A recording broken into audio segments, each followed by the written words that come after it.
Salut amis YouTube. Si vous nous suivez au monde de Simba, vous savez que nous avons le projet d'ouvrir une pension canine et féline avec un centre de médiation animale et un centre d'éducation canine. C'est pour ça qu'on a mis notre maison en vente pour pouvoir financer ce projet. On ne peut pas rester dans notre région, la Savoie, car l'immobilier est à un niveau où on ne peut strictement nous rien faire, donc on est obligé de partir et on a choisi d'aller s'installer dans l'ouest de la France pour ouvrir ce projet.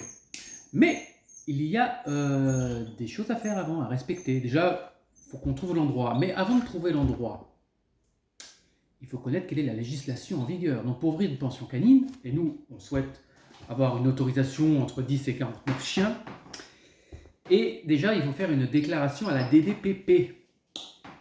Alors il y a des règles, il faut être... Alors, les installations, il ne doit pas y avoir de voisins à... ils disent à pas moins de 100 mètres. Moi, je vise 300 mètres, comme ça, je suis tranquille. Pas de voisins. Maintenant, ça, c'est la règle générale. Et après, je voudrais connaître les règles spécifiques, parce qu'après, chaque département a ses petits trucs. Donc, je vais leur écrire dans tous les départements où on cherche. C'est-à-dire que ça va être long, parce que ça part de la Bretagne jusqu'à la frontière espagnole. Et beaucoup de personnes... Enfin, j'ai la DDPP, là, je vais devoir... écrire à pas mal pour qu'ils me donnent des réponses et de savoir eux quelles sont leurs réglementations, parce qu'on ne va pas arriver dans un département sans vraiment savoir eux ce qu'ils demandent.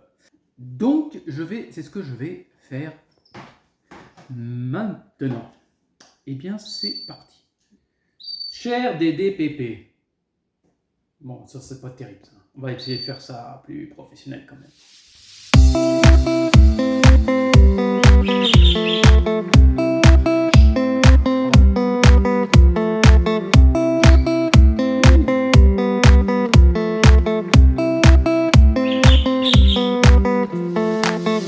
Bon, voilà, j'ai écrit donc en Maine-et-Loire, Hauts-de-Seine, en Charente, Dordogne, Lot-et-Garonne, le Gers, les Hautes-Pyrénées, voilà, tout ça, dans tous ces secteurs-là où on cherche. Donc maintenant, voilà, je leur ai demandé quelles étaient à eux leurs particularités pour la création d'une pension canine et féline. On va voir si ils me répondent. J'ose espérer quand même, ça nous arrangerait bien. Donc voilà, en tout cas, n'hésitez pas si vous voulez continuer à suivre notre projet qui avance à grands pas. La maison est en vente, on a eu des visites.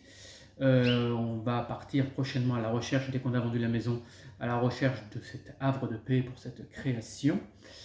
Donc abonnez-vous, commentez si vous avez des questions, si vous avez des suggestions à nous donner aussi. Et mettez un like aussi. Et on n'hésitera pas à vous tenir informé de la suite des événements. Dès que j'ai des réponses, je vous le dirai, bien entendu. Allez, ciao les amis.